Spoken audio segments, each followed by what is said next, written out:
Hello, YouTube people and my viewer base. I guess this is like a podcast thing. I've been wanting to do this for a while. Um, I got Hey, I got my boy in here. what's good? I have been, I would say, absent from YouTube for about a month.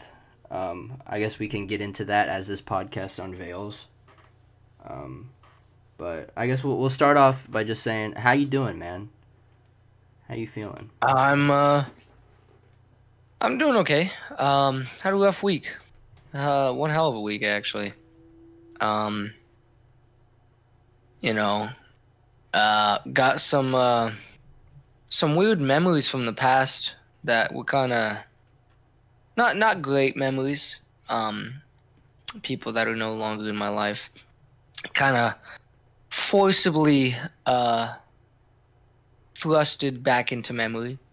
Um, which that's a whole story that maybe I can get into. But also on Wednesday, I was robbed. So Wait, you got mugged? basically, yeah. It's How did that's that a play out? How did that play out? um man, it's a long story. Do we want to just hop right into this? Yeah, we can start it off with that. Wow. Um.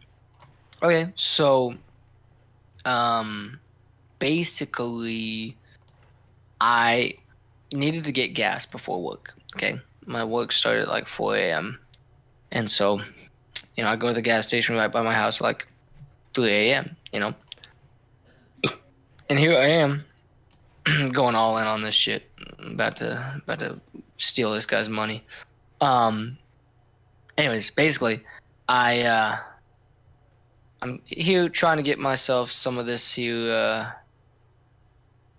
okay, so I just have a oh, I destroyed this guy. Okay, sorry. I'm playing poker. um I doubled my money on the first hand. Nice. Okay, so sorry. I go to get gas. You're gonna have to edit that because It's that. fine. It's So fine. I go to get gas, and you know, I've gone to this gas station a million times. It's right by my house, literally like a 2-minute drive. Never ever had issues. I've gone there before work. At like 3 a.m. It's never been an issue. There's usually at least one or two other people there, and everyone does like everyone does at 3 a.m. You mind your damn business. Yeah, You leave everyone else alone. You just stay away from everybody. I, Cool, whatever. I have never heard a truer statement. One quick question: what kind of gas station is it? Like 7-Eleven, Exxon, I believe it's a Chevron. Chevron? I'm Okay. trying. Some shady Feel stuff like be happening at Chevron gas stations. I'm gonna make sure Chevron nearby. Yes, it is a Chevron. Uh, Okay. Um. But yeah, so I get out and I'm trying to like literally as soon as I get out of my car, I see that there's a guy walking over in my direction, but the entrance to the gas station is also in my direction. So I don't think anything of it. So I turn around and you know, the thing is, and this is a mistake on my part. Okay. Whenever I'm getting gas, it's usually a, you know, 3-minute thing. You swipe the card, put the pump in your gas tank, fill it, and leave. I have a relatively small gas tank. I mean, I have a Toyota Corolla Sport. yeah, It's got like 10 gallons max, or maybe like 11, 10 and a half, something like that, somewhere around there. yeah.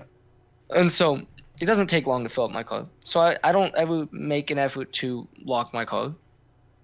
And so, you know, it's just, it's typically not an issue. Yeah. Um, well, I wish I would have this time because here we were at 3:30 in the morning, 3:45 ish probably by now. Um, and I'm about to, go over and oh damn, this guy's just screwing this other dude over. But anyways, I'm trying to get my card to swipe, but for some reason, it won't accept either of my cards at this pump it is just saying, see cashier, see cashier, see cashier. I've never had that happen at this gas station, which I hate so much because it's just an attempt to get you to spend more money. That's all it is. Yeah. It's an attempt to make you go inside and spend more money. Super fucking annoying. I can get it, from an economic standpoint, I can kind of get it, but like you have to think, this is at 3 o'clock in the morning. People don't want to go inside and talk to anybody at 3 o'clock in the morning, man. But anyways, so as I'm trying to fiddle with this, trying to see if maybe it's just not reading right or something, or I don't know, this guy comes over to me, the same guy that I saw walking towards my direction, and he's frantic. Dude is just frantic. He's like, "Hey man, can I borrow your phone? My car got towed, and I need, just rambling on and on So about." were you getting mugged by a crack addict? Sounds like he was I off think some he was. shit. I think he was on something. I don't like using the word mugged because it wasn't. I wasn't mugged. Okay, it wasn't mugged. But Would you say it was more like a sleight of hand robbery? there was aspects of that. It wasn't entirely sleight of hand. Okay. But yeah. So, anyways, I'm like, you know what? I like to help people. If I see someone in a tough situation, I like to help them out. Yeah. And so I was like, especially in my community, there's a lot of people that are struggling, and so I like to try and help because I've people been blessed. be down bad. You gotta help people. They be down bad. Yeah. Oh no, and it's just I've been blessed. My life has not been perfect. My life has not always been easy. I'm not rich by any means, but yeah. But you're in a better position than most other people. Yeah, I'm in a good position, and finances are something I don't have to worry about as much as I know some other people do. Which is always a blessing. Yeah, to not have to worry about and that. so I like to try and help people, and so I was like, man, it's such a simple thing. Just gotta dial this number that he said that is the place that towed his car. Sure, whatever. And so I dial the number, and I have it on speakerphone. And at first I'm holding it, but I'm trying to get shit to work at the gas station. And so I put it down on those little pole things right next to the gas pump that kind of are there to make sure you don't actually run into the gas pump with your car. So I put it down on that. And for the first maybe 10 seconds, the dude is behaving. And then the lady basically is like, I don't think that we have your car. And this dude loses his shit, and he grabs my phone off that thing and starts like pacing up and down the whole gas station, and like he's like screaming and yelling, and I'm like, oh fucking god, what did I get myself into? Like, this fucking maniac now that I don't know has my phone, and he's like losing his mind. And on top of this, I still cannot get the pump to take my card. It's been probably I've been taking a long time to tell the story, but this all happened in probably a matter of 4 or 5 minutes. Hey, I love me a good detailed story. But yeah, so I'm like, I don't like that this guy has my phone, but like at this point, like what the fuck, what can I fucking do about it? Like what can I do? Like really, what can I do about it? Yeah. And so I was just like, you know what? I have to pay inside. Like I have no other choice. So I quickly go inside, and I tell the guy before I go inside, I'm like, hey man, like, you got to make it quick. I got to get to work. And he just kind of like nods his head. And so I go inside, I pay, and I'm just still really anxious about the fact that he has my phone. Yeah. And I'm trying to keep my cool, but I don't like it. Yeah, because with the way he's acting, at any moment he could throw your phone and break it. Or he could throw my phone. He could run off with it. I don't know this guy. There's so many things that could go down. Yeah, and so I'm just like, I'm feeling pretty nervous, but I'm just like, you know what, whatever. He's just frustrated. I'm trying to put myself in his shoes. I'm like, man, if I got my car towed at fucking 3 o'clock in the morning, I would probably be livid as well, But I was still feeling uneasy, And so, anyways, I'm as I'm leaving, like the gas station doors, as I'm walking out, I see that he's like right by my car, and he wasn't walking around anymore. And I'm like, I don't know about that. I don't know how comfortable I am with this. And so, I put some money down on the gas pump from inside, and as I'm filling up my gas pump, he just says, "I'm getting in," and opens the door and gets into my passenger seat. And Well I'm then, like, bro, what? that's wild. I'm like, how? How am I the guy that gets stuck in this situation? Like, I don't know this guy. He has my phone and he just let himself into my passenger seat. This thing that normally takes 4 minutes has now been going on for like 15 minutes. And this guy is sitting in my passenger seat, and I'm telling him, "Hey man, I'm sorry, I can't help you. I gotta get to work. Like, I'm sorry this situation is happening, but like, I just I don't know what to tell you." Um, and he's like, "Man, just give me a second." So once I'm done, I sit in my driver's seat, and I'm like, I don't really know what to do. I don't know what to do. Finally, he gets off the phone with this chick after like getting in this super long argument with her. Probably about 20-25 minutes have gone by now, and I'm getting to the point where like I'm barely gonna make it to work on time if I make it to work on time, and I left early, you know, and so I'm telling this guy like, hey, I need to get going. I need to get my phone back, and I need to, I hope this guy at the gas station can help you out. Apparently, the guy that was working at the gas station was the one who gave him the number to this place that towed his car. I don't know how that happened. Um, I don't know, but yeah, and so I'm just like, okay, like, can I have my phone back? And he's like, wait, give me a second. Can you just drop me off back at my sister's apartment? He said it was max was half a mile. He said 0.5 miles. Because he said he walked.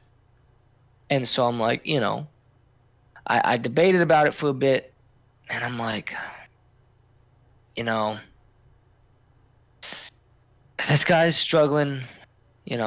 He hasn't really done anything that has made me go, oh, this guy is, a violent person or anything. Yeah. And so I'm like, it's half a mile away. I'll still make it to work on time. I don't want to just ditch him. And so I was like, you know what, let's I'll take him. And so he's sitting here next to me. Bruh, this guy just got fucked. So I just gotta flush. Big pog. Get fucked. Anyways, I keep getting distracted by me kicking ass in poker. But yeah, so as we're driving, I noticed that he seems like he's unsure of the directions he's giving me. And he still has my phone, by the way. He's Yeah. trying to call up his sister and his baby mama, and some of his, like, he was making a bunch of calls, and also doing directions on my phone. How do you have that much space for that many numbers in your head off the top, though? That was crazy. I can barely remember my own sometimes. Yeah, no, it was crazy to me how he knew all these numbers off the top of his head. But yeah, he was trying to get a hold of I think it was his baby mama that he couldn't get a hold of. Yeah, because he was calling his sister. She wasn't answering for a while. But then finally a guy answered. I guess some guy that she's living with or whatever. And he was like, hey, I need you to wake her up, whatever. But then he was trying to get a hold of his baby mama, and she wouldn't answer. And he's sitting in the passenger seat of my car just screaming, wake the fuck up, you fucking bitch. Wake the fuck up, you stupid fucking bitch. Just screaming. And I'm like, oh my God. Oh my God, what am I? It sounds like such an awkward car ride, dude. Yeah, no, and then after he finally gives up on that, um, he uh, he basically just starts telling me about how, like, how badly he needs his car back and whatnot, and how he was like, I would do anything to get my car back, and then just casually drops that he's part of the Bloods, and that him and his people will go in and kill them if they need to. He was like, it wouldn't be the first time. I'm like, That's a oh bombshell to my, just drop on me. yeah. And I'm just sitting there like, you fucking kidding me? I did not. And like, yeah, the dude was wearing red, but like, I'm sorry, I feel like it would be more racist of me to To just go assume he's look. gang related because he's wearing a Yeah, certain color. Yeah. exactly. Yeah, and so I'm like, you know, I don't know. I was in disbelief that I was in this situation, and he was like, whenever I want something, I get it. Like, I don't let anything stop me from getting what I want. And like the way he said that made me very uncomfortable. He said it with this amount of confidence, like he truly believed it, you Yeah. know? And so I'm like, hmm. And so finally he calls one of his friends, while like constantly changing the direction that we're supposedly going. And and he's like, his friend after telling me about all this stuff, he then changes the story with his friend and says that he had let some dude he knew work on his engine because it was cheaper, but apparently the guy like flooded the engine or something, messed it up, and because of that, his friend said, you're probably gonna have to get a whole new engine, which I'm like, wow, this guy just changed the whole story, Yeah.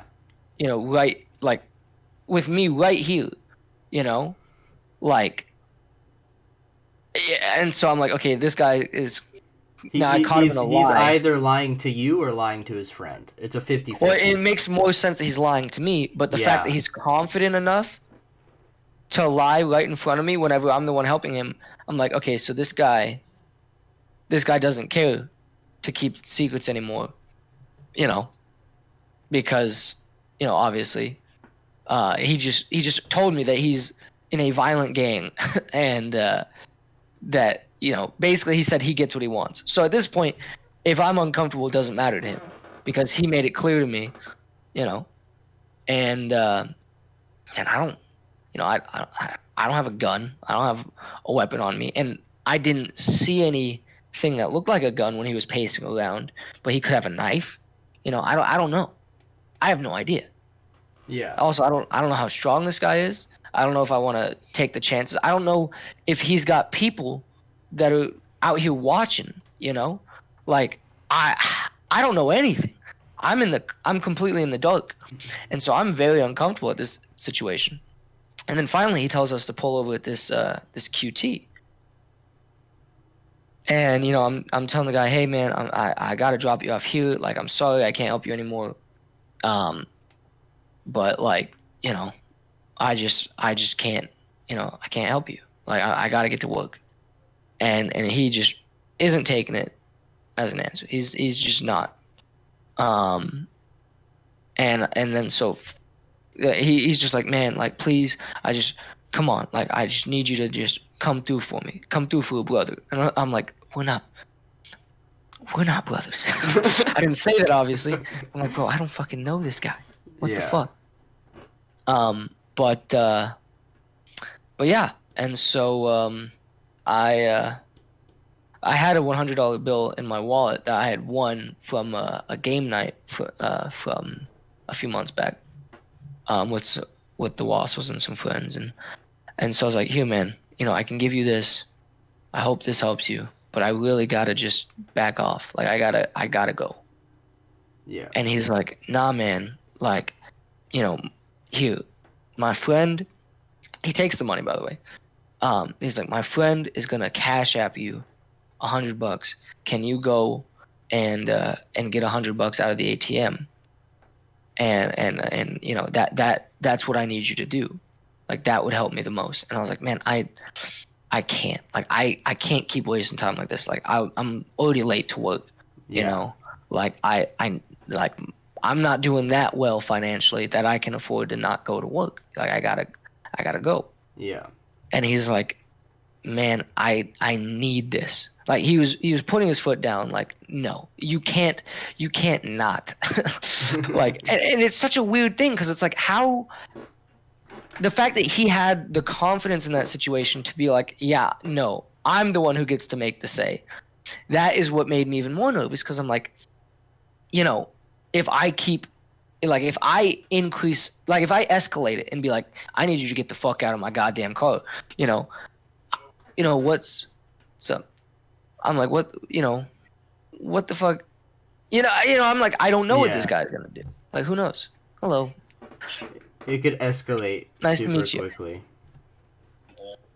Could definitely escalate super quickly. Yeah, no, and so I wasn't trying to escalate it at all, um, and so finally I'm just like, okay, I in my gut, like usually the thing is I've been in lots of situations that would cause for people to panic, and I've always in every time I've ever been in one, my adrenaline has just kicked in, and I've gotten myself out of this situation. But in this situation, I don't know if it's because I was tired or what, but like the adrenaline wasn't kicking in, and like my gut was just saying like, just cooperate, like don't escalate. Yeah. Because I just there was something about how confident he was with the information he was sharing, and with how he just controlled the situation, that I was like, if you escalate, it it'll just go bad for you. Like that's just it's not gonna get you anywhere better. Yeah. And so I was like, fuck it. And he still had my phone at this time. And so, he follows me into the QT and stands right by me. So I had no chance to like talk to anybody. And so I'm like, okay, fine. You know what? Is he actually gonna have his friend cash at me? I doubt it. Like Yeah. very highly doubt. He didn't ever ask for my cash tag or anything. And I didn't even remember if I had Cash App, to be honest, on my phone. But I was like, you know what? If it gets me out of this situation, if I give him this money, he'll leave me be.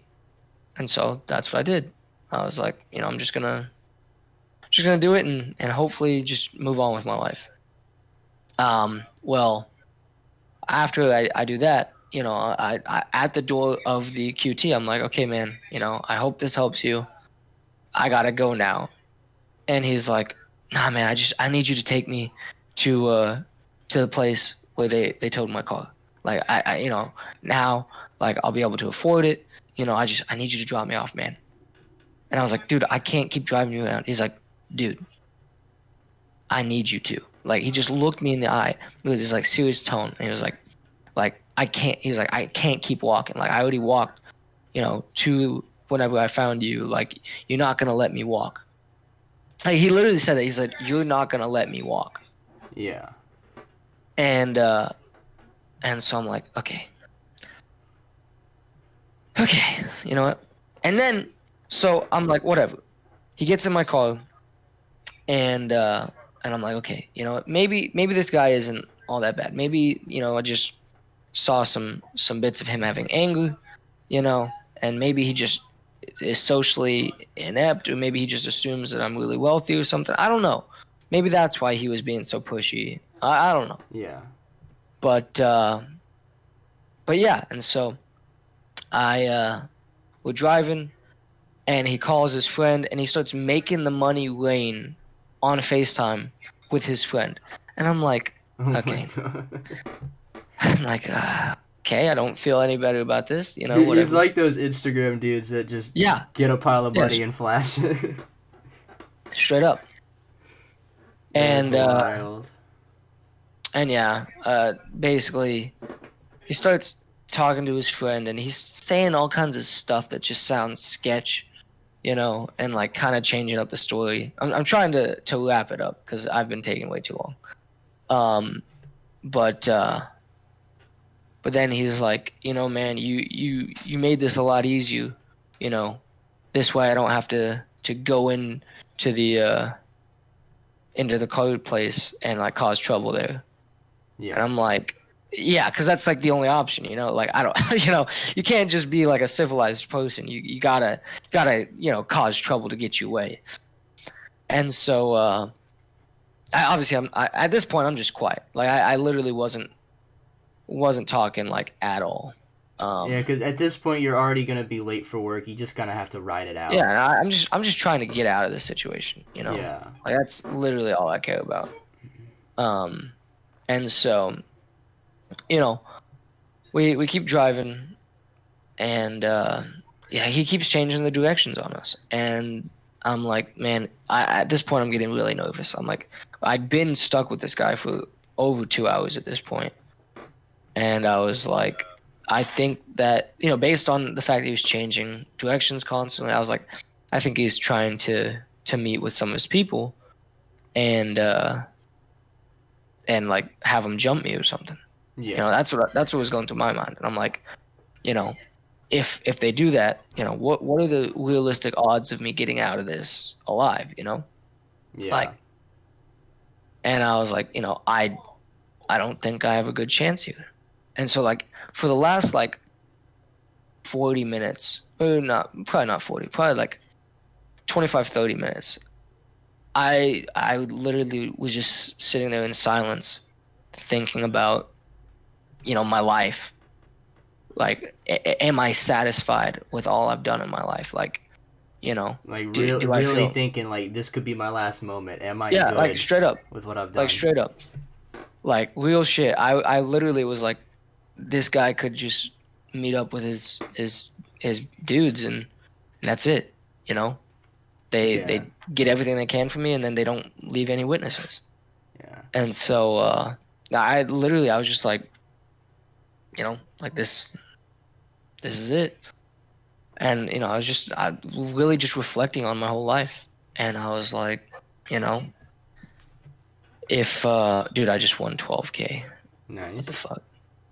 That was really bad time. But I was literally just thinking like, you know, thinking about all the friendships I had, friendships I've lost, you know, things I've done. I was like, you know, what's my legacy gonna be like when people are at my funeral, you know, think not even just like if I die here, but it's just like just reflecting on life, like even if I make it out of this, Yeah. but like if I were to die here, would I be satisfied? Would I be able to say, you know, I'm satisfied with everything I did in my life, you know? Yeah, and then you just have me at the funeral, like, damn, all that CS:GO content we could have done.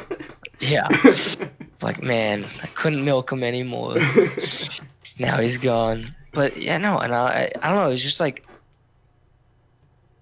after, you know, like 20 minutes of just like thinking about all the people that mattered to me, you know, and all the good memories and whatnot, and Yeah. think about, you know, who will be at my funeral, and what people would think about me, what people would say about me. You know, I kind of came to terms with it. Like I kind of was like accepting of the fact that there's a good chance that I didn't make it out of this alive. Yeah. And I don't know, it was like this weird sense of peace that I had in it. Like I can't explain it, but I just in that moment I was like, you know what? I'm just gonna spend this time reflecting on the people I care about, good memories, and that's what I did, and it kept me calm. Until he ended up stopping us at another gas station, and that was a whole thing. He said his auntie worked there, which whenever we stopped there, I'm gonna be honest, I thought that was gonna be it. I was like, oh, people work here. And then, anyways, when he gets out, I don't know where the fuck he got it. I don't know if he got it from one of his homies that is inside of there, or if he had it in his pocket or something. But he pulls out like the biggest smoking thing that I've ever seen. It wasn't weed, I don't think. It didn't smell like weed, and it wasn't a cigarette, wasn't a cigar. It was like did it have long. like a chemical smell to it? Yes. Then And it was probably something like meth. that makes me feel better. If it had a chemical type smell. But yeah, so yeah, I'm glad that he was doing meth in my car.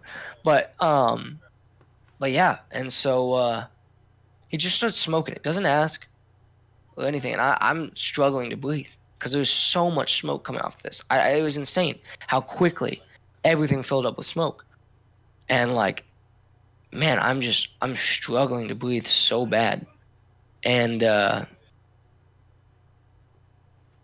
and uh, and so I tell him like, hey man, I gotta roll down the window. Like, I have weak lungs, you know. Yeah. Um, I was whenever I was born for the first 2 weeks of my life, I had to be hooked up to a breathing machine because I was an early baby. I was born like almost 2 months before my due date, Yeah. and so I should have known that statistics don't matter to me because statistically I shouldn't even be here in the first place. Um, but but yeah, I uh, I told him I was like, I need to roll down a window. Like, I'm struggling to breathe. Like, my chest is killing me. And so yeah, the guy turns to me, and I kid you not, he says this shit. And in this moment, I got so pissed. It's like, I told him, I was like, I gotta roll down a window. It's like, man, it's your car, your rules. Like, you don't gotta like get permission from me. I'm like, motherfucker, what do you mean it's my car, my You rules? I just told you. started lighting up in my car Well, without my permission. not only that, but it's like, man, the amount of times I've told you that I need you, like, I've politely said, I need you to get out of my car, like, I need to go. The amount of times I've said that, how are you going to then be like, bro, you call your rules? Well, you haven't listened to any of the rules I've given so far. I told you to get out at least like 20 times by now. Oh my gosh. And oh my gosh. But yeah. And so, for the rest of the car ride, I'm like struggling to breathe because there's just so much, even though I roll down the window, like, there's so much smoke coming off this thing. I have no idea what the hell it was. It was like a dark material, and like the light kind of reflected off of it, and it was like super long and somewhat thick. Not like a cigar thick, but I'd say closer to that than like a cigarette. Yeah. And it was probably at least, if I had to give an estimate, I'd say it was probably a good like probably I'd say 6 inches long. Damn. And he also had a little, like, the little mouthpiece thing on the end of it. Like it was a fucking clarinet or some shit. But yeah. And so finally, he's taking us. I'm driving, but he's telling me where to go. And he said we were finally going back to his sister's apartment like we were supposed to originally. By the way, we were over 20 miles away from where he got into my car. He said half a mile max. And you just been going on a joyride. Dude, we're in like northern Fort Worth, okay? We ended up on like the southeast side of Arlington. Jesus. I was like 10, 15 minutes past the Parks Mall. Oh my gosh. I live like 10 minutes away from my work. Okay? Whenever I checked after this whole thing, I was 40 minutes away from my work. I don't know how the fuck we got all the way over there. I have no idea. Realistically, I have no fucking clue how we got so far away. But anyways, yeah, so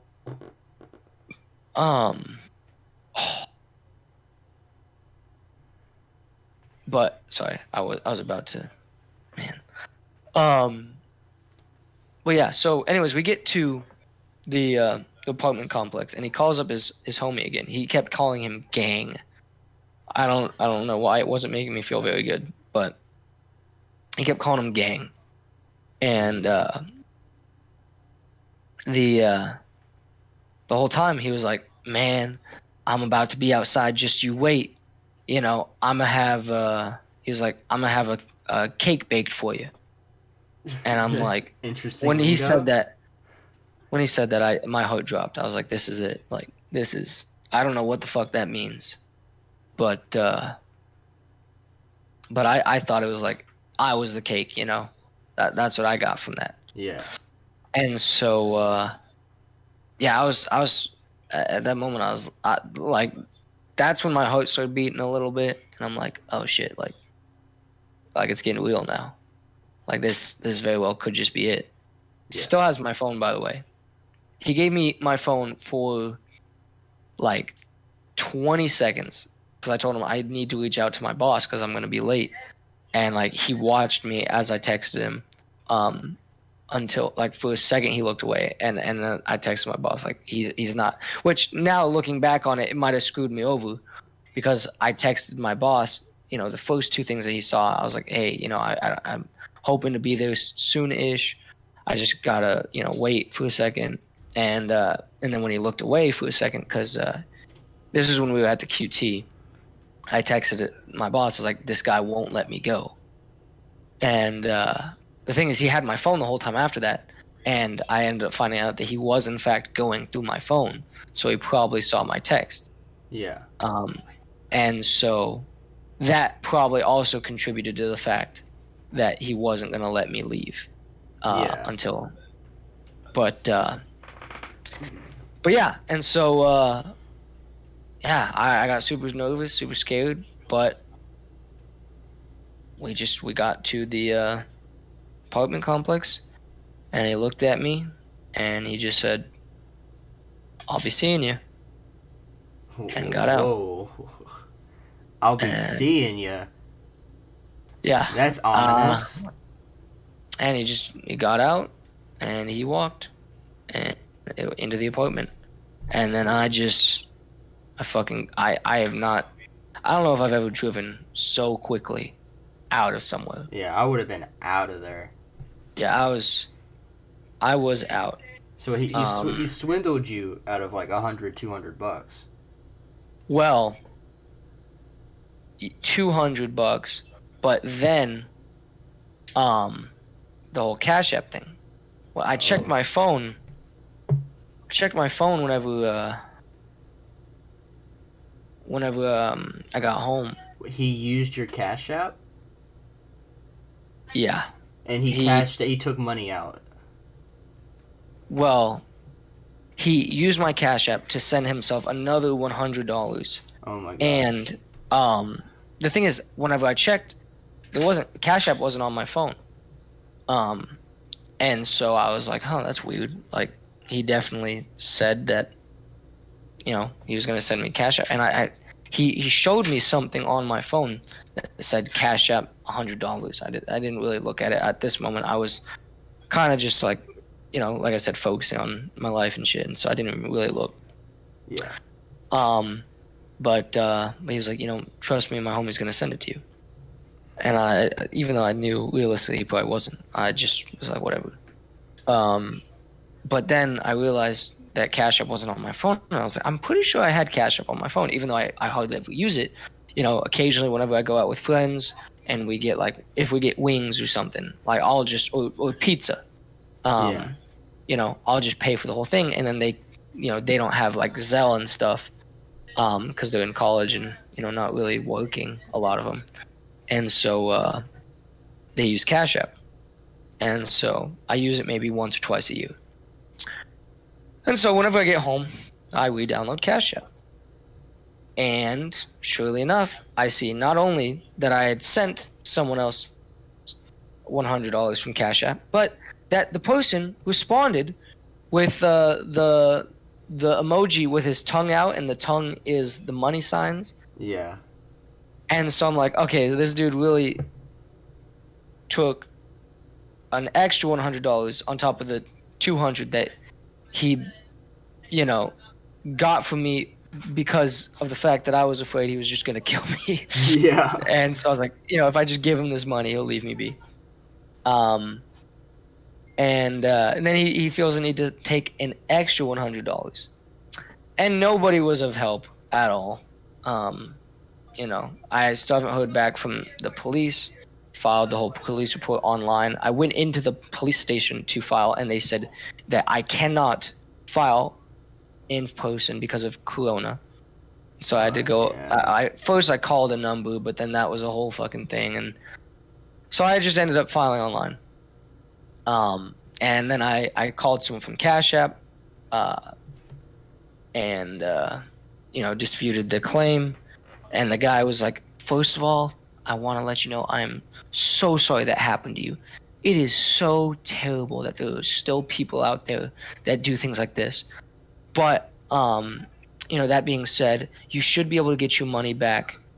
Like it's just going to be a matter of time. Like 9 out of 10 times in these situations, Cash App will give you your money back. And yeah, so he literally was telling me like it might take some time, like probably about a few weeks or so, but you will get your money back most likely. But he said they're gonna email you. Probably won't be for a few weeks. Yeah. Bro, I checked my email literally like less than 2 hours later, and I had an email from Cash App where they told me to just go fuck myself. They said, go find the nearest horse or donkey and shove it right up your ass. Like the whole entire thing. Jeez. They said because it was a trusted device. I'm like, motherfucker, it was my phone. What do you mean? That's the point. My phone was taken. Like Yeah. he had my phone. And unlike every other banking app or like app that has to deal with money, where you have to put in a password or do a facial scan in order to get into it and like deal with any of the money, every other app has that as a default setting. Apparently, Cash App doesn't. You have to manually put that as a setting. Yeah. So anybody, and this is a good shout out to anybody if you have Cash App, make sure that you have a fucking password put in there. Mm-hmm. Like you have to go into the settings and change that. Yeah. And yeah. And so they told me to go fuck myself. Haven't heard back from the police. But I'm alive. And so And that is the moral of the story. You live to tell the tale. yeah, but I'm just like, man, like only me, man. Only me would. I'm the only person that would get caught up in such a fucking stupid situation. I mean, that's definitely just a situation of someone taking advantage of someone else's generosity and, taking what they can. When it's like, could I have handled it better? Absolutely. Like afterwards, I was thinking of all these different things I could have done. I could have been like, oh, hey, my card's not working, or like pretended that, my car got stuck or something and like get out and hope to get him out. Then, lock the passenger door. There was a lot of things I could have done. Yeah. But like, this was at 3 a.m. I was exhausted. I had gotten like 2 hours of sleep before waking up. And, plus, I was just in shock of the whole thing. Like, it all happened so fast. Yeah. Like, you don't typically expect that some dude is gonna just randomly like hop in your passenger seat and just tell you no, you're driving me, and then tell you no, you pulling money out for me. It was like the most peaceful robbery because like he made it to where I didn't really have a choice. Yeah. Or at least he made it feel like I didn't have a choice. Who knows? To be fair, the thing is, he could have been lying about all that gang shit. I didn't ask, oh, well, where's your blood identification card? Yeah. Yeah, like, so maybe he was lying. Maybe he was full of shit. But it just didn't feel like it was worth risking. It didn't feel like I wanted to gamble at that. Yeah, definitely not, yeah. That's crazy. He slowly just took money from you as the time went on. Yeah. That's so wild. Yeah, it was a whole thing. I was I still find yeah. it crazy that stuff like the Bloods and Crips are all over the country when that started in LA? All that stuff started and it just spiraled out and like you got people claiming it in all these other states and when it's really just a LA thing realistically. Mostly, yeah. Like it's just so crazy. I don't know, man. But yeah, moral of the story is I need to get me a handgun. Moral of the story: you need to put a password on that Cash App, my guy. I think I'm just gonna delete Cash App because I mean, I've honestly, I've never used Cash App. Like, I'm not. I it's know. it's not worth it. The only reason I have it is for when my friends send me money. I mean, Um, I have PayPal, but I mean, I don't have anything like it. but PayPal, I it think, is is the only thing I have in terms of it's those crazy to me services. that this thing that I use once a year that has access to my bank, they're just like, yeah, you know what? There's not going to be any automatic password. Like, it's not going to require you to get a password automatically. And also, you know, if you if you get your phone stolen, then you can go fuck yourself. And Yeah, anybody can take your money, and we're going to tell you to go fuck yourself if it's on your phone. Like, yeah, it's one thing if it's on. I can understand, like, it's a trusted device, but it's like you can see that I don't have this person like added, as like someone that I've ever communicated with. yeah, You can also, check by the fact that I filed a police report. you know, yeah, that is a document that I can give proof of. There's also the fact that why am I sending someone money at 4 o'clock in the morning? That is a weird time to be sending someone money, especially someone that you've never communicated with or like friended or anything like that. I yeah, don't know. I don't think Cash App actually has a friend thing, but like, I don't know. There's a lot of stuff that shows, hey, this does seem a little sus, but because yeah, it's more convenient for them, they're like, oh, yeah, yep, no problem. yeah. Well, I think your story is a great segue, actually, into one of the topics I had written down, um, which I just wrote down social anxiety, and I'm just gonna go off of that. For if I was in a situation like that, I'd probably have a heart attack. I'm not gonna lie to you, because I already don't like meeting new people. I mean, you know this. Um, for all the people at home, I'm not a very social person. Anybody that knows me in real life can definitely attest to that. You're just more of a one-on-one kind of guy. Yeah, and I mean, I rarely leave my house unless it's for work or I'm going to the Well, gas that's station. most people these days, to be Yeah. fair. Well, I mean, even before Corona, like I've told this to a couple people. Like 2020 didn't change a lot for me. Like I had already never left the house much at all. I usually just leave to go to work, and I just kind of sit in my thoughts. Because Yeah. I'm just afraid to go outside a lot. Like I don't know what it's called. I know there's a term for it of like fear of the outside, and sometimes it feels like I have that, but I know it's just my social anxiety. Like the SpongeBob episode. Or he's afraid to go outside, something like that. Indoors, The indoors are safe. indoors, But I mean, indoors. with the whole Rona situation and just 2020 as a whole, like that really cemented deeper in me. Like I'm more afraid to go outside now. Yeah. Like even like the vaccines are getting going and they're going around, but like even still like it's just scary. Well, for me, it's just like this thing that just happened is like it's sad for me because now I know that from now on I'll think twice before helping people, and I hate Yeah, that. which is I sad. Yeah, it's sad to think like that. because there's lots of people that I've helped, and it was just like it seemed to me, to be fair, they could have been lying, Yeah, but there's lots of people in my you know neighborhood that I see them in a struggling situation, and I try and do whatever I can to help them because not only because I think it's good to if you've been blessed to help bless others, but also to get on a deeper note, there's a my my community is a lot more um, minority filled, uh, hmm and I don't know. I feel like there are a lot of minorities that do have this fear or this stigma.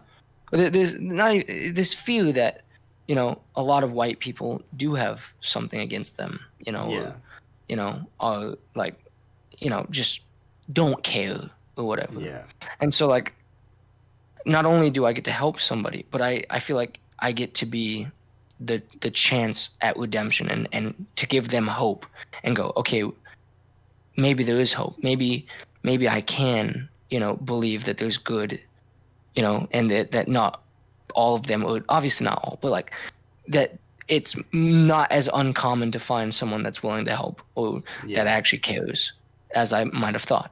Yeah. You know, I mean, something like and that's super inspiring to me because I want to be that kind of person, but then, my own well, anxieties kind of stop me from being that outgoing and trying to help people.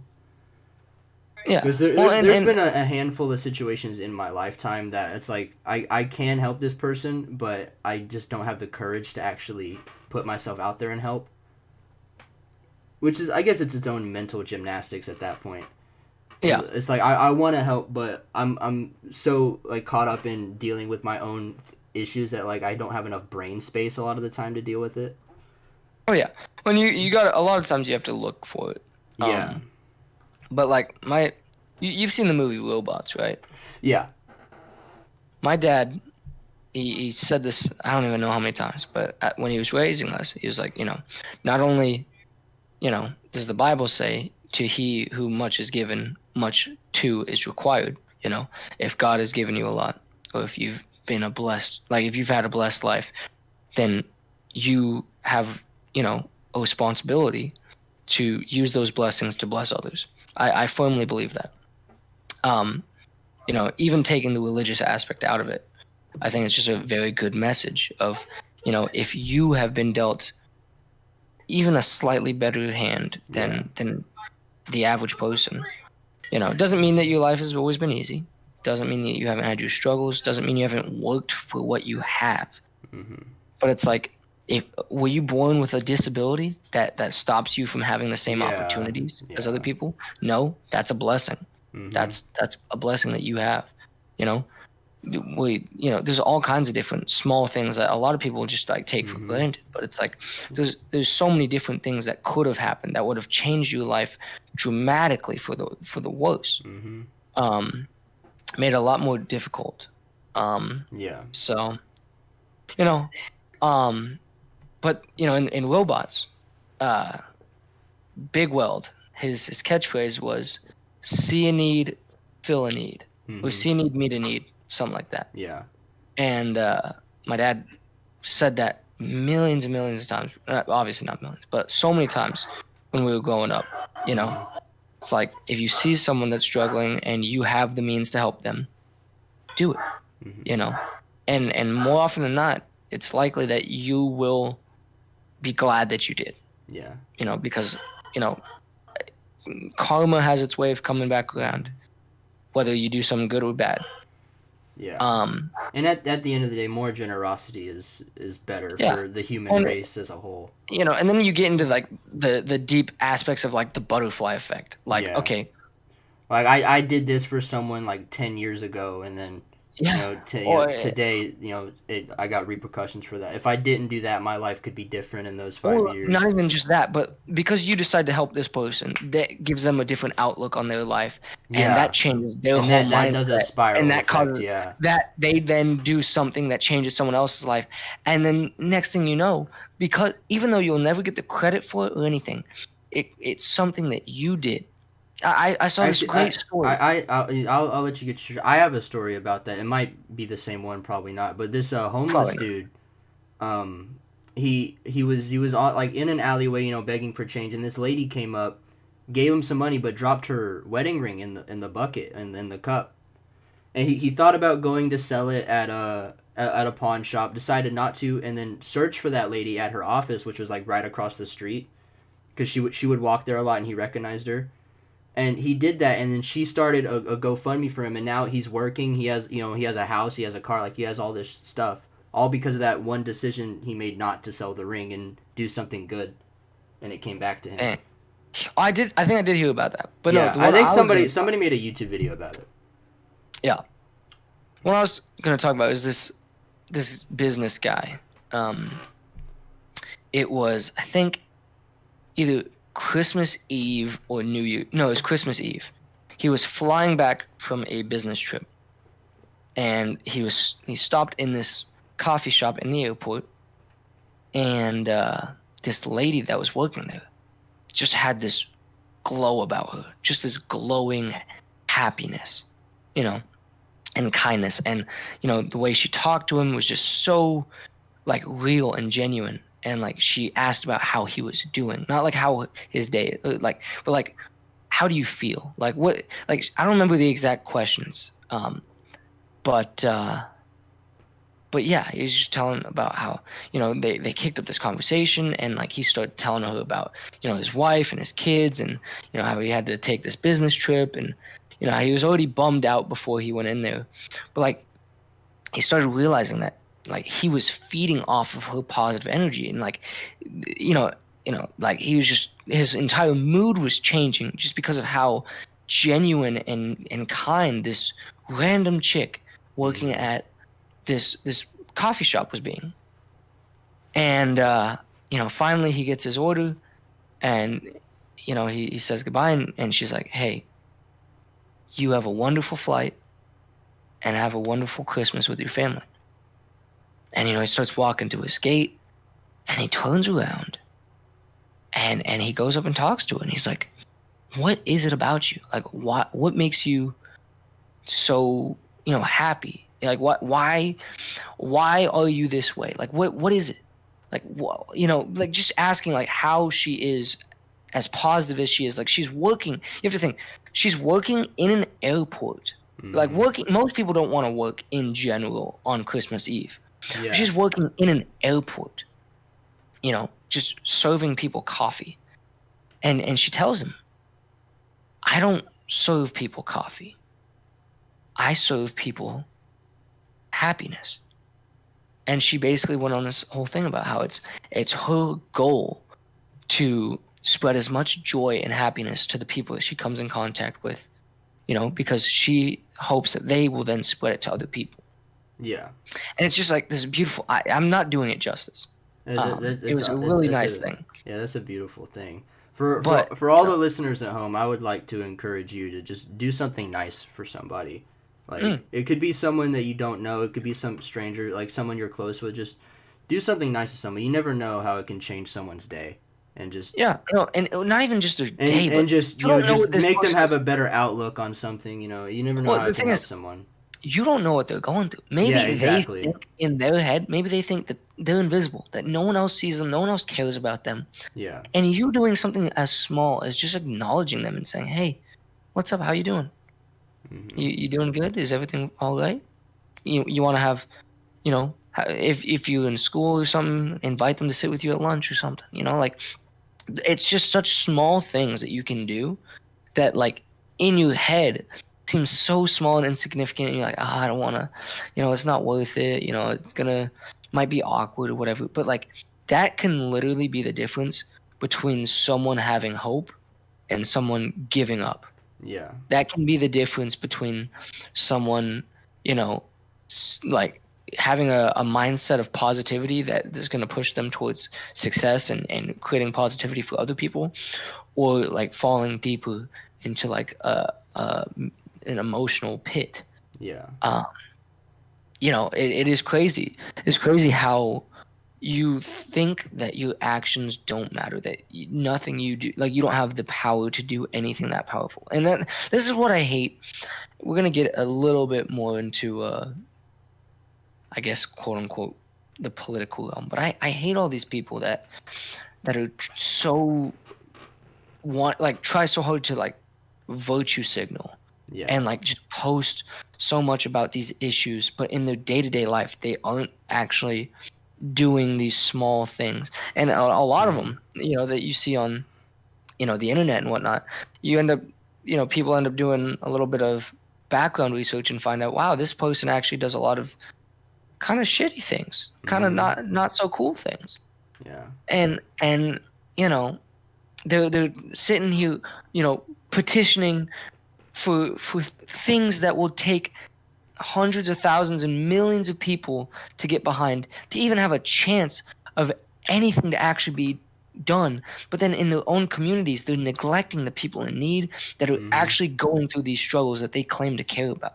Yeah. They claim to care about, you know, all these people that are in poverty, but even though they're well off, when they're at the grocery store and see someone struggling to come up with the money to pay for their groceries, they won't Hmm. go and be like, here's not just the money that you need, but here's a little bit extra.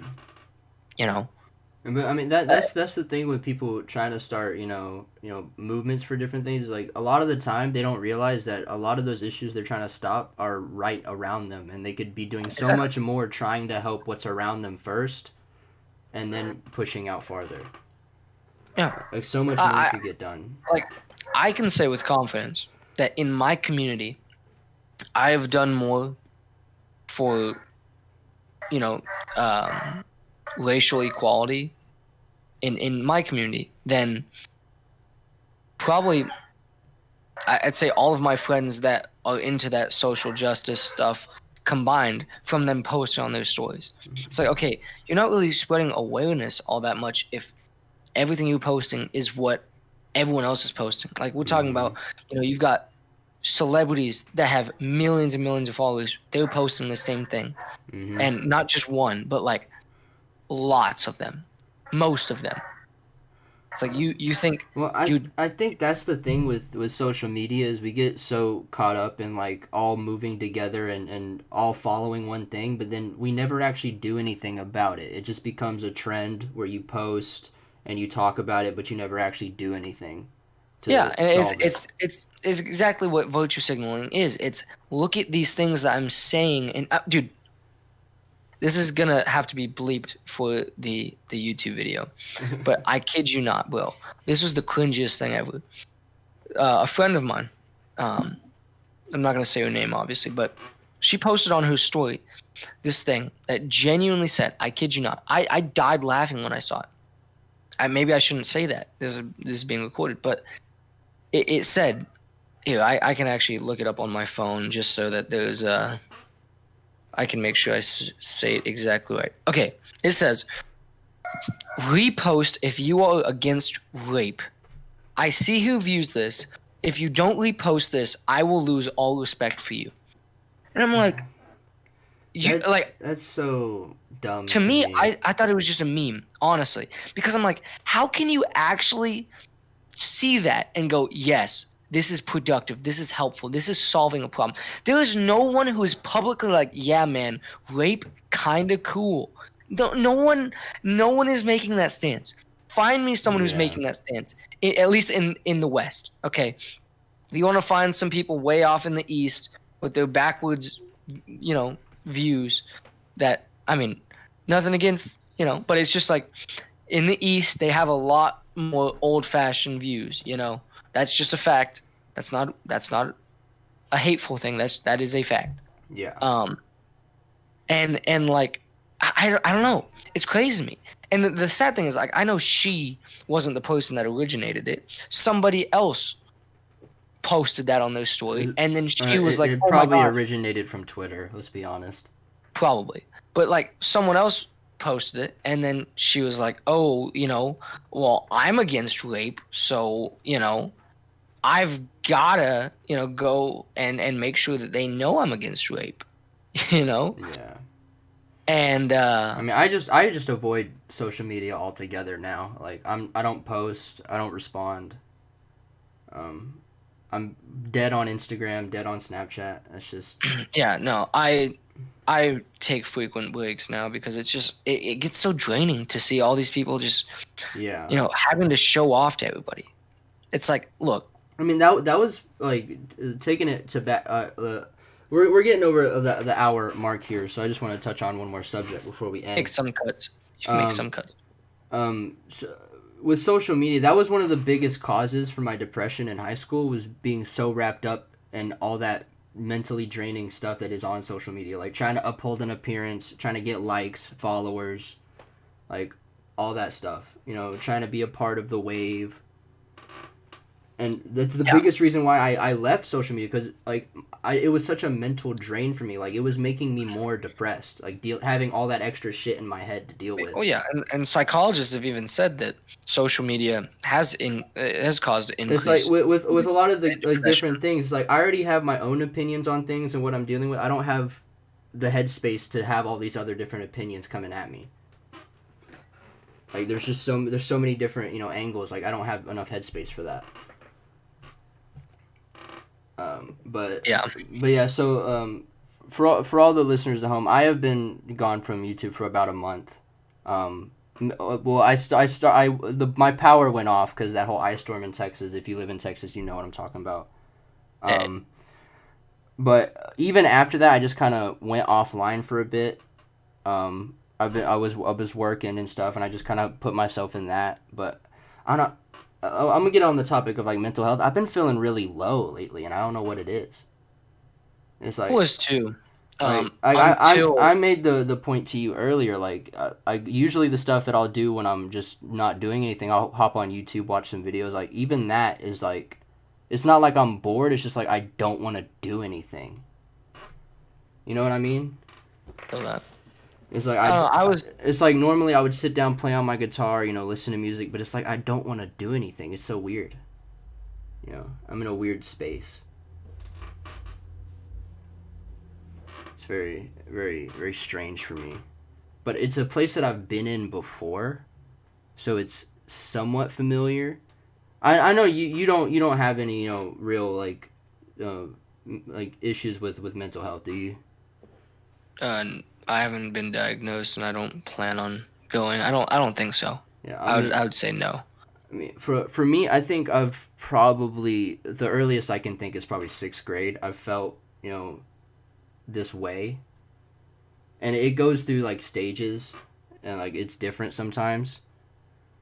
I've never been diagnosed with it, and sometimes I'm afraid to even go and get the diagnosis because it's like if I find out that I actually do have it, then it's gonna It'll be make it more real. yeah. It's like I actually like this is real now, Yeah, I get that.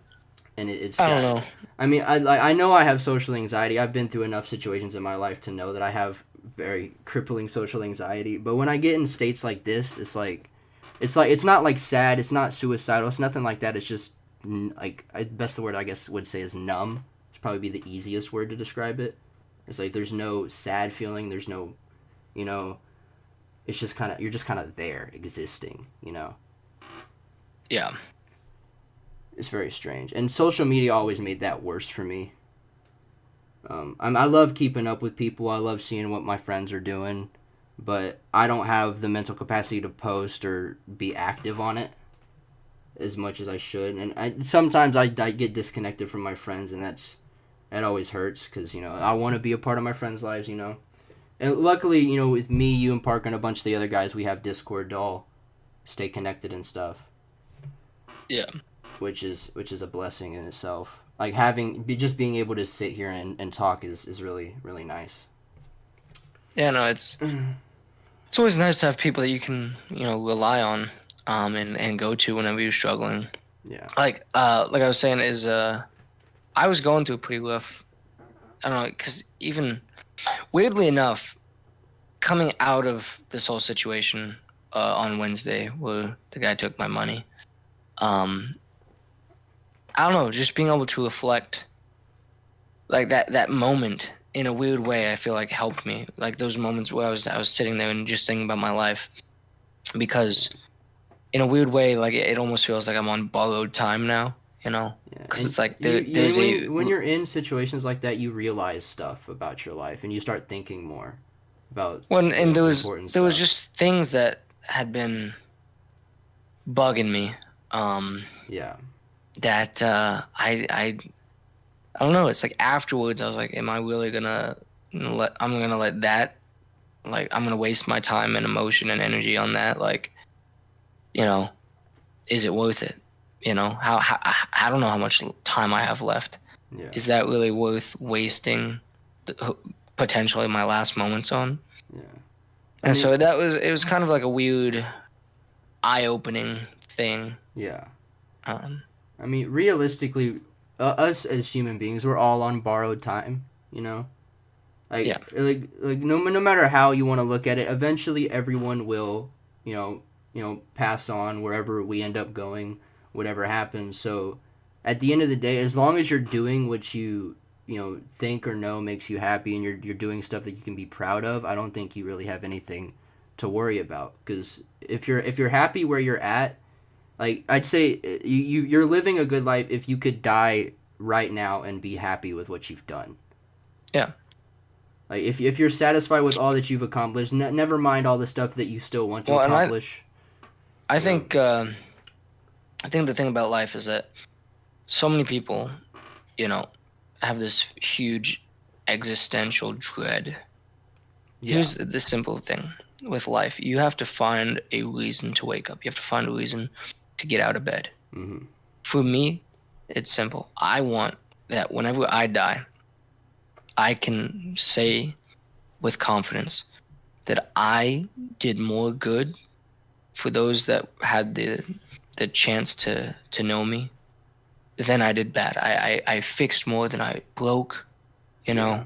I inspired more than I gave reason to fail. I did more good and caused more blessing to those around me than bad.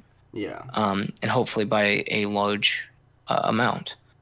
That's my goal. I want to make the people that are around me, I want to make their lives better, and you know, have a legacy of being honorable and you know caring, thoughtful, understanding. Yeah. All these. That's what I want. It doesn't Yeah. have to be. I'm gonna go solve cancer. I'm gonna go figure out the cure to cancer, or solve global poverty, or it doesn't have to be that deep. Yeah. Your reason for life can be as simple as I want to make people smile. Yeah. Yeah, I'm, Yeah, I'm, I'm kind of the same way. I love doing the whole YouTube thing and streaming, and the way I look at it less as like, oh, this could be a potential career if it pops off. I look at it as like I want to have a people that can watch and have a better day after watching the content, have a laugh, or just give them a smile when they watch the content, listen to the content. That's really the main goal. In what I do. yeah, Like when I do the streams, we're all laughing, having a good time, and it's just a vibe, only good energy, and that's what I want to do. You know, yeah. and that's what I can be happy with. Like if I could say that I made 100 people's days better, 10 people's days better, you know, I'd say I'd be pretty happy with that. I'd be pretty I mean, content with that. I've always lived for the little W's, man. That's always been me. Farming them keck W's. Hell yeah, man. If I've always that's always been my thing, and so you know that's that's my way of you know trying to help people is I'm gonna just keep on going with trying to make people laugh, trying to make people smile, make them glad that they got to know me. You know. Yeah. Oh, So Samuel. What? back on the topic for mental health for all the viewers at home. If you are struggling with someone, like even if you don't want to go see like a specialist, because I know not everybody wants to do that, just talk to a friend. Talk to someone that you can, speak about your issues with. Because we're all going through something at the end of the day. Doesn't like it could be depression. It could just be you had a bad day at work. It could be you lost your job. Like it could be millions of things that could be going wrong. So, Yeah, so just have a conversation, sit down, and it could honestly change how you look at things. It could make your day better. It could make the rest of your week, month, year better. You never know how it can change. But I'd strongly encourage everyone who needs help to go seek it because it can be a big difference maker. yeah, absolutely. I'm Yeah, I'm pretty blessed to have the people I have around me. To be able to have these conversations and stuff. yeah. I guess I am pretty cool. No, but uh, yeah, I think I don't know, man. Life is uh life is a beautiful thing, you know. It's weird, but I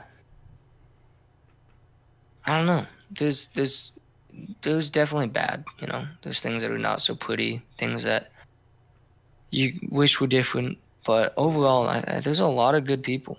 mm-hmm. And if you don't feel like you can trust and go to and rely on the people in your life, you got to find some new ones because those Yeah. people are out there. There are people out there that care. Mm-hmm. There are people out there that will be there for you and want to help you and lead you towards success and prosperity. And I mean that in not just like financially, but I mean like success and prosperity and like being happy with your life. Yeah. You know, those people are out there. You just, Yeah. you know, if you don't have them, try and broaden your horizons. Maybe try and step out of your comfort zone and talk to some people that you pass by in hallways if you're in college or high school, middle school, wherever you are. Or maybe someone that you work with, or there's always different opportunities to meet new Yeah. people. And so if you don't feel like you can rely on the people that you do have around you, find some new ones. Yeah. And for a good amount of people who maybe you don't have people like that, like putting yourself out there, you could end up meeting your best friend. There's you can meet all kinds of different people. Like there's tons of people I know that meet some of their closest friends after high school and after college. Like it doesn't have to happen early for you. People are on their like different timelines. You know what I mean? It's like say you're in a friend group, and all your friends are off getting married, having children, and you're, not yet. You shouldn't be like using that as an example. You shouldn't be discouraged if you're falling behind in a sense, I guess you could say. Yeah. You're gonna have your moment and when things click for you. Everybody does. Some people have it harder, and that's just part of life. You're gonna go through obstacles. But the true milestone is getting through the obstacle, not stopping at it. Yeah. Well, the worst thing you can do in life is compare your pace and your progress to other people. Exactly. It's hard to avoid because it's a very easy trap to let yourself slip into. But especially in this day and age where everybody's life is all over the place. Yeah, everyone's posting everything, but yeah. You need to know that your life. Obviously, there's exceptions. Like if you're 60 and still live with your parents, it's like, okay, well, maybe you should have moved out by now. Yeah. Maybe. Unless you just have that kind of relationship with your parents where you want to stay with them, But, there's nothing wrong with oh, shit. Do I think he has a pair of eights? I'm going to check. Yeah. I think that's about it, really. We've had a nice conversation here. Yeah. We've gotten some good messages across. So thank you everyone for listening. I guess this is episode 1 of a podcast. I don't even know what I'm gonna call this podcast. Because I'm probably gonna end up doing solo ones. I'll have other guests on, as I make more. But I guess we'll figure out a name at some point. Yeah.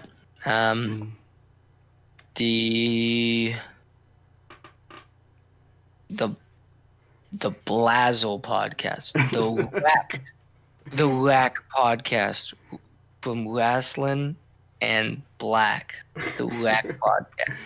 The name is a work in progress. Nice Rack. I think that's the one. But yeah, that'll do it.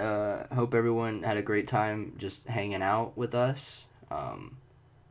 Whenever you're listening to this, have a great afternoon, great rest of your day, great day at work, whatever it may be when you're listening to this. And don't rob people at the gas station at 3 in the morning. Moral of the story is put a password on your Cash App and don't get mugged. Don't associate with gang members unless if you're helping them change their ways. Then associate with gang members. Okay. That's we've learned a lot today. I'm glad that we could have had these conversations together, and yeah, it's been good. It's been fire. All right, bye everyone.